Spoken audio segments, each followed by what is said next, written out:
જય જવાન, જય કિસાન, જય જય શિક્ષિત યુવાન, નારી શક્તિનો જય હો, જય મહાગુજરાત. આજનો વિષય છે હિસાબ કિતાબ માટેનો. તો ગુજરાત સરકારે જાહેર કર્યું એમાં 30% સરકારી કર્મચારીઓએ હિસાબ એમનો પોતાનો આવક જાવકનો મિલકતનો બતાવ્યો. હવે હું એમ કહું, કેમ તમે સરકારી કર્મચારીઓની પાછળ પડી ગયા છો? એમ કહું તમે, હું બોલું છું, પહેલાં મેં વિડીયો બનાવ્યો કે હિસાબ કિતાબ બધાનો હોવો જોઈએ, પટ્ટાવાળાથી લઈને કલેક્ટર, આઈએએસ, આઈપીએસ અધિકારી સુધીનો કોઈ સરકારી અમલદાર બાકી ના રહેવો જોઈએ. દરેક માટે, તાલુકા જિલ્લાના અધિકારી હોય તો પણ, રાજ્યના કેન્દ્રના અધિકારી હોય તો પણ, બધાના માટેનો નિયમ હોવો જોઈએ. તો તમે તાલુકા જિલ્લા ડેલિગેટનો નહીં, સંસદ ધારાસભ્યનો નહીં, મંત્રીઓનો નહીં, ખાલી અધિકારી ઉપર જ ઉતરી પડવાનું? ખરું તો ભ્રષ્ટાચાર મંત્રીઓ જોડે છે, એને બહાર પાડો ને, એને ફોર્મ ભરાવો.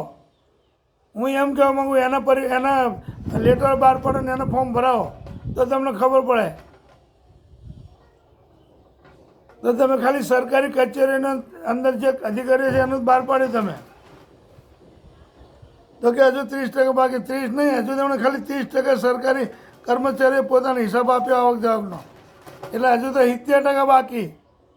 પણ હું એમ કહું છું કે તમે સરપંચના કરો, તાલુકા ડેલિગેટના કરો, જિલ્લા ડેલિગેટના કરો, ધારાસભ્યના, મંત્રીઓના, સંસદના, મુખ્યમંત્રીઓ હોય, જે હોય તે, વડાપ્રધાનના, બધાને હિસાબ કિતાબ કરો ને તો ખબર પડે. જે પણ પબ્લિકને ખબર પડે અને સરકારને ખબર પડે કે કેટલો ભ્રષ્ટાચાર છે આમાં. ખાલી સરકારી અધિકારીઓનો નહીં. તમે નિયમ કર્યો બરાબર છે, પણ સરકારી અધિકારીઓનો જ નહીં, બધાનો નિયમ હોવો જોઈએ.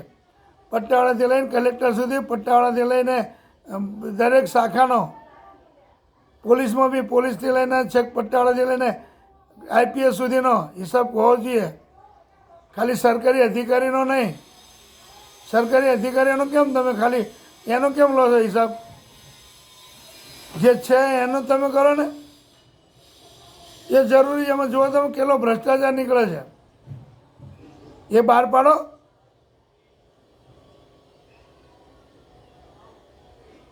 ખાલી ગરીબ પ્રજાને, સરકારી અધિકારીને હેરાન કરો છો. પણ આ જરૂરી છે. તાલુકા જિલ્લા ડેલિગેટનું, સરપંચો, જે સરપંચના હાથ નીચે કોઈ સાયકલ નથી, અત્યારે 4 વ્હીલરને ફરે છે, ક્યાં એટલો પગાર છે સરપંચનો? તો આની તપાસ કરાવો બધી જગ્યાએ. તાલુકા જિલ્લા ડેલિગેટ, ધારાસભ્ય, સંસદ સભ્ય, મંત્રીઓ, બધા જની તપાસ કરાવો, બધાના ફોર્મ ભરાવો. કેટલી આવક, કેટલી જાવક, બધી ખબર પડે. મિલકતના પત્રક બહાર પાડો અને પત્રક પૂરેપૂરું ભરાવાનું લખો. અંદર ખોટું સાબિત થશે તો કાયદેસર મિલકત ટાંચમાં લઈને સરકારમાં લેવામાં આવશે. મિલકત હેરાજી કરીને એના રૂપિયા આવશે સરકારમાં, દેવું ચૂકતા કરીશું. મિલકતને હિસાબ, વહીવટ પારદર્શક આપો, એવું પરિપત્ર, નિયમ બનાવો અંદર.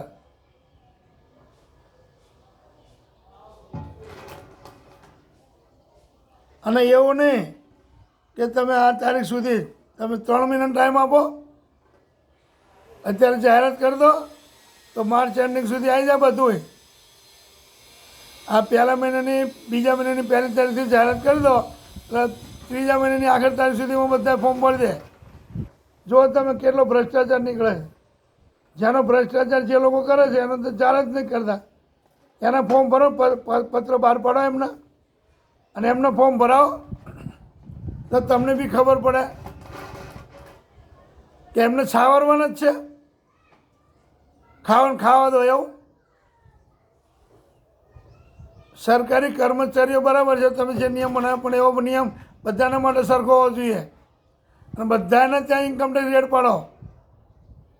ભાજપ હોય, કોંગ્રેસ હોય, કોઈ પણ પાર્ટી હોય, કોઈ પણ અધિકારી હોય, એમને ત્યાં ઇન્કમટેક્સ રેટ પડવી જોઈએ.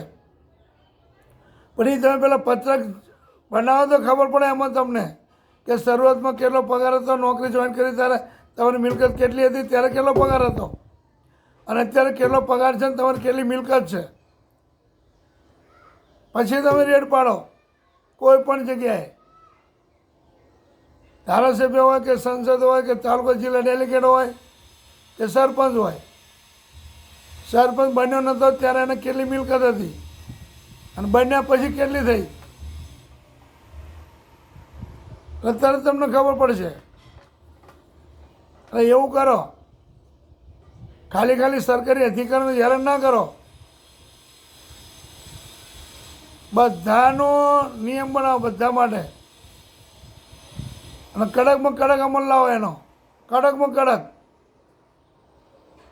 તો જ દેશનો ઉદ્ધાર થશે, તો જ કંઈક આનો ન્યાય મળશે, તો કંઈ રસ્તો થશે. ખાલી સરકારી અધિકારીઓનો જ નહીં, બધાનો. તમે જુઓ જેટલી રેડ પાડી છે, ક્યાંય ભાજપના ધારાસભ્ય સંસદના ઘરે રેડ પાડી? કેમ એવું? વડાપ્રધાન મોદીજીએ તો બધાને સરખા રાખવાના હોય, એમની જોડે વાળા દેવાળા હોવા જ ના જોઈએ. બધાને ત્યાં રેડ પડાય અને કેટલો ચરસ, કેટલો ગાંજો, કેટલા રૂપિયા મળે છે. પણ એ રૂપિયાનું શું થાય કોઈ સમાચાર? કોઈ સમાચારમાં ક્યાંય જાહેરાત કરી કે આ રૂપિયાનું ઓલા આ કર્યું? કેટલો બધો પૈસો સરકારમાં ઇન્કમટેક્સ દ્વારા રેડ પડી, કેટલો બધો પૈસો જમા કરે, એ રૂપિયો જાય ક્યાં બધો? બધો રૂપિયો દેવામાં ચૂકતા કરો. ખાલી અધિકારીઓને પત્રક બહાર પડે કે ફોર્મ ભરે 30% જ ભર્યા, 70% બાકી છે. તો એમણે ચલો 30% ભર્યા, પણ ધારાસભ્ય, સંસદ, તાલુકા જિલ્લા ડેલિગેટ એમને કોઈ બહાર પાડે ફોર્મ?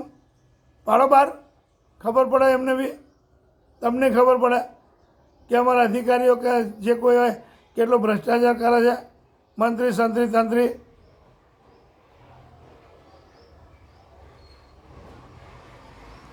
દરેક તાલુકા જિલ્લા ડેલિગેટ, વડાપ્રધાન, ધારાસભ્ય, સંસદ સભ્ય, મંત્રીઓ, મુખ્યમંત્રી અને વડાપ્રધાન બધાનો પરિપત્ર ફોર્મ ભરાવો કે ભાઈ પહેલાં તમારી કેટલી મિલકત હતી અને જેમાં બી ચૂંટાય જે સદસ્ય હોય, તાલુકા સદસ્ય હોય એમાં લખો, સરપંચનું લખો કે તમે સરપંચ વખતે કેટલી મિલકત હતી અને અત્યારે કેટલી છે હાલમાં. તાલુકા ડેલિગેટમાં બી પહેલાં તમે જ્યારે ફોર્મ ભર્યું ત્યારે કેટલી મિલકત લખાઈ અને અત્યારે ડેલિગેટ ચૂંટાયા પછી અત્યારે હાલમાં કેટલી મિલકત છે. જિલ્લા ડેલિગેટમાં તમે ભાઈ ચૂંટવાનો જ્યારે ફોર્મ ભર્યું ત્યારે તમે કેટલી મિલકત હતી, અત્યારે તમારે કેટલી મિલકત છે, ચૂંટાયા પછી કેટલી મિલકત છે. ધારાસભ્યનું ભાઈ તમે ધારાસભ્યનું ફોર્મ ભર્યું ત્યારે કેટલી મિલકત જાહેર કરી છે, અત્યારે ધારાસભ્ય બન્યા છો, હાલમાં ચાલુ છો, કેટલી મિલકત છે તમારી.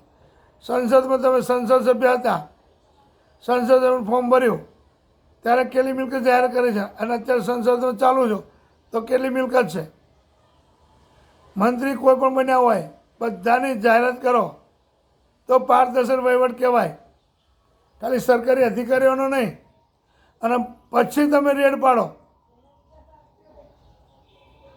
દરેક જગ્યાએ રેડ પાડો, બધા રૂપિયા દેવામાં ચૂકતા કરો. કરજ બન્યું, આટલું બધું કરજ થયું, કરજમાં ચૂકતા કરી દો અને એપ બહાર પાડો, જાહેર કરી દો.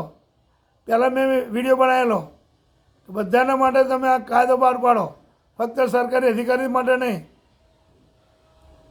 જય જવાન, જય કિસાન, જય જય શિક્ષિત યુવાન, નારી શક્તિનો જય હો, જય મા ગુજરાત.